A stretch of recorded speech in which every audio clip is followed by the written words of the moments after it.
Hey guys, girls, welcome back. All right, 22 months it's been. Wow, a few extra days from now and it'll be 22 months right on the button. But hey, a little early. It's okay, 22 months. So I've had the M1 Mac Mini. Now I bought mine 16 by 512 configuration because, yeah, well, anything less than that would be a piece of garbage. So there you go. Go for the gusto. It was what was out at time that was affordable too. I did want an iMac, to be honest, but yeah, that wasn't going to happen. So I did go to the Mac Mini M1, and I haven't regretted it. I've been very happy with the system. I've never had any slowdowns, bog outs. I've never crashed the system. Although when I did the upgrade to Sonoma, something happened with my password, and yeah, me and Apple did figure it out and fix the problem.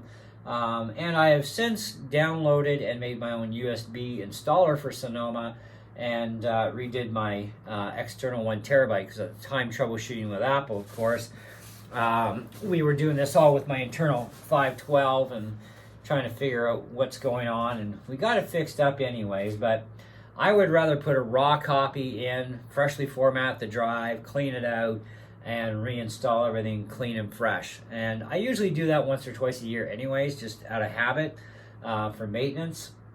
And I don't get problems. But I have heard a lot of people, they're like, it's been a couple months and starting to get really slow. Well, that's not the computer. That's something else that you're doing. Or maybe you have a program you shouldn't be running. Who knows? Anybody's guess why these things happen to a lot of people, but sure. 16 by 512 though, that's maxed out RAM. As far as the RAM goes, the SSD, I could have gone to 2 terabyte, but couldn't afford it anyway, and I didn't feel I needed more than 512, so that's what I stuck with. And to be quite honest with you, even a 512 does me fine. I still have like over 300 gigs free, which is more than enough to do my video editing that I do, because I do everything on the internal drive. I will talk about that in another video as to why you should only do it on your same drive, which is your boot drive, and not do it where you have your OS on, say, your internal drive, and then use another drive for your files. I will talk about that and why you shouldn't do that. But in this video, I just wanted to just do a 22-month finalized thing on this computer. It has been fantastic. It's treated me well. Like I said, I've had no problems with it.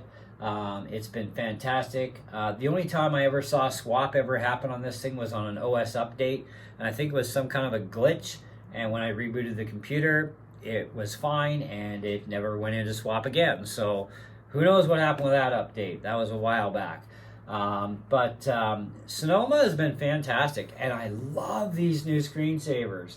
I wish they would have had this in Ventura. I mean, Ventura gave us the ability for continuity camera, and it was great, and so I used my iPhone as a webcam and as a video direct into the computer with kind of deal, and it is fabulous, right? I barely even touch my DSLR camera anymore. But yeah, I have a video coming up on that sort of thing too. Stay tuned. But yeah, these screensavers are fantastic. They're huge though. It takes a little bit to download even one of them. So it's kind of like, well, download a few of them, and then you can rotate between them a lot quicker. But that one is actually my favorite, and I even have that on my 2012 MacBook Pro that I put Sonoma onto. And I did that, of course, with OpenCore Legacy Patcher. Yeah, this computer has been running great. I've got DaVinci in here. It's actually the most recent version of DaVinci Resolve. We've got iMovie in here. We've got GarageBand, Logic Pro, which all the sounds are downloaded. That takes up a lot of space. It was like over 60-some gigs just in sound files. But hey, worth every bit of it. I've got my other main programs here. Now, any of the programs that are down along the bottom here, they're actually on the boot drive, okay? When it comes to games, all my games live on my external Thunderbolt drive. Now, I am running my OS from an external Thunderbolt drive as well. It's a 1 terabyte So I'm not even using the 512. It's just like ghosted. You don't even see it. But we could bring it up in like a matter of like a second here. Go to find your settings, hard disk, boom. So there's my 512, which is not being used for anything. Although I could format it and use it as another dump drive, but I got to fill up the 1 terabyte external first. And once I do that, I'll just, take that drive out of the case and I'll put it aside for safe storage, and I'll throw another one in there and start over. Other than my games, I gotta have to recopy those. So I do run my games and other stuff right off this drive. I've also got a Mac backup file here. I got a PC backup of all my PC software for my Windows computer. And I've also got 2 extra copies of this same drive with all the same info on it. This way, if something does happen to this drive, I've got 2 more. And if something happens to one of those just randomly, I still have this one and 1 more. Either way, I have redundant backups, and I would advise doing the same thing.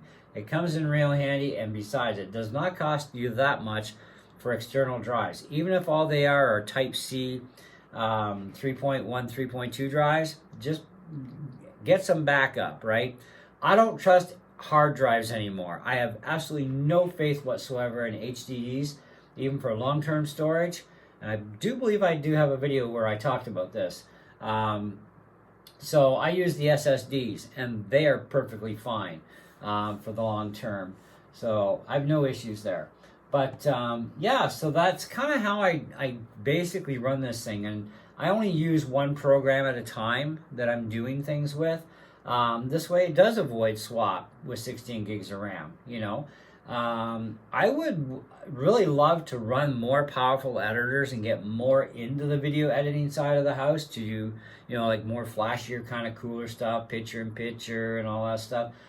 I really should need a better computer though to do that with, and with a heck of a lot more RAM, because the 1 program I'm looking at, it wants 16 gigs just to fire up, Plus you still got your OS, okay? And speaking of Sonoma, we're talking just shy of 6 gigs to get us to the desktop.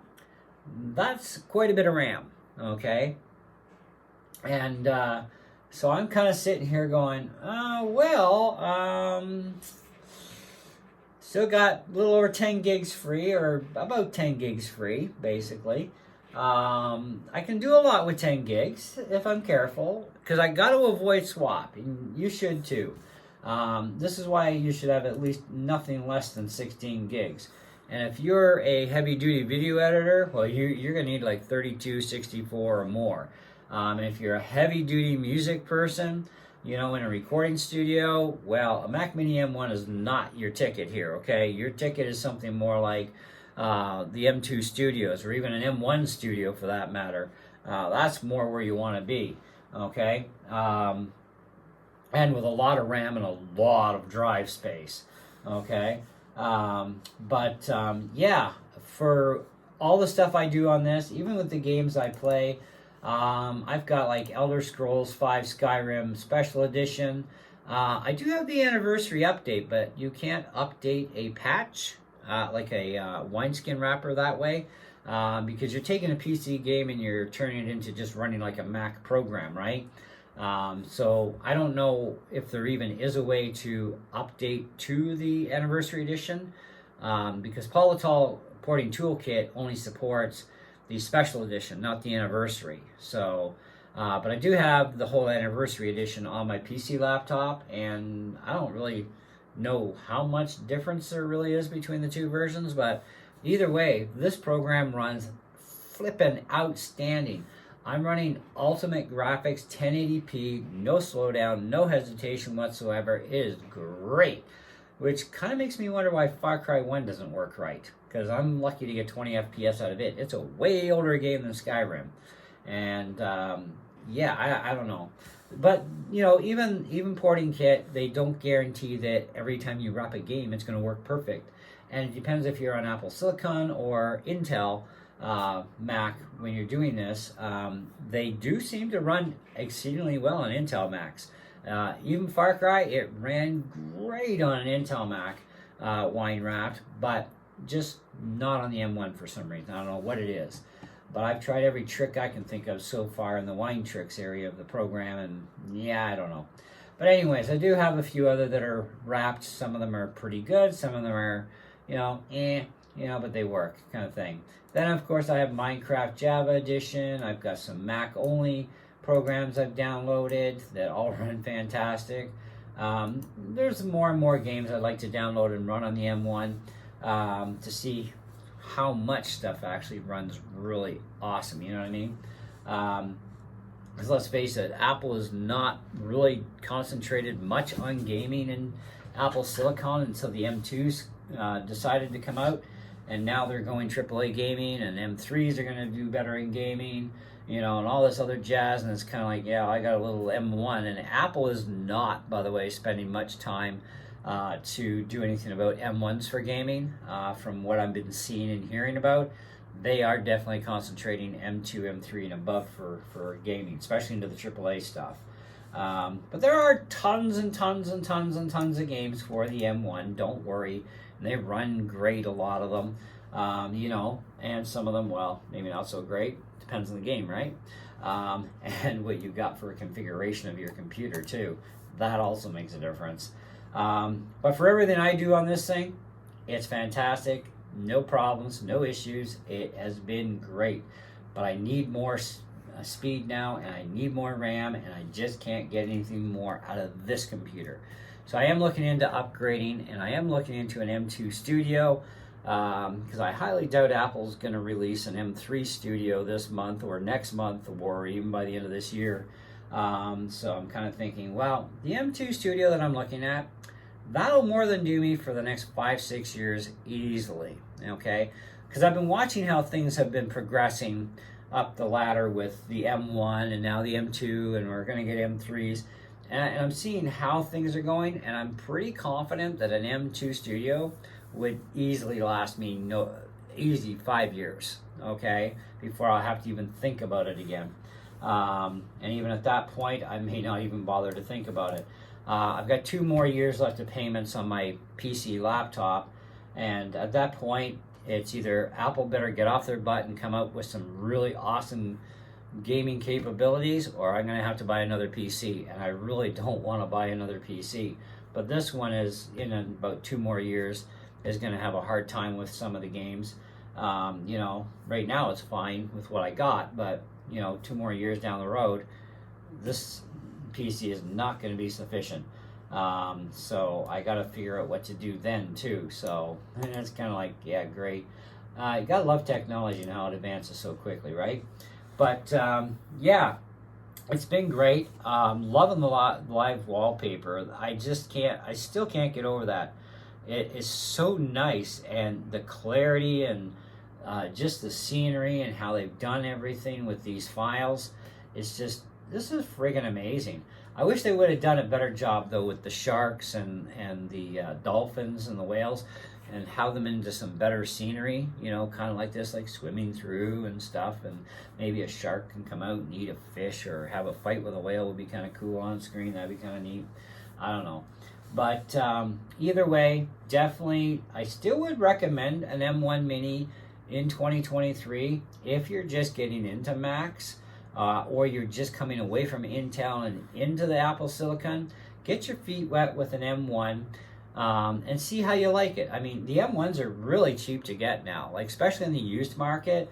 They're like a dime a dozen, right? Apple Silicon computers are not holding their value as well as expected. The Intel Macs used to hold value, but they're now all in the trash can thanks to Apple Silicon, right? But even the Apple Silicon computers, they're not holding their value that well. I don't know what's going on with that, other than the fact that Intel Macs were always really great for gaming if you had the right one, which I tended to lean towards buying the right one all the time, as much as I could. So my gaming experience has been really awesome with Mac. Whether I ran Windows on it or Mac programs, didn't matter. But the M1s seem to be a little on the shy side. It's hard to find games that run really well, but there are a lot of them that do. And some of the ones that actually do run fantastic, I'm not actually into those kind of games, so it's kind of defeats the purpose for me. But that's where we're at with this. And you know, let me know what you guys think in the comments below. You know, if you've got an M1, what your configuration is, what it is, what your experience has been like, and you know, if you need some help with some tips, you know, let me know, and maybe I can help you out if you're having some problems, and just let me know how you're running your computer. Maybe I can help you to run it better and smoother, you know, so you can get more out of it. I've always gotten the most out of my systems just because I know how to work with exactly what's in front of me, so I do get the best out of it, you know. But it is at that point, like I said, I want to play with different programs and higher level editors and stuff for video, and yeah, I need more horsepower and RAM for that. So, but anyway, that's what I got for you. Thank you so much for tuning in and for hanging out for the video, and we'll catch you on the next one. Okay, see ya.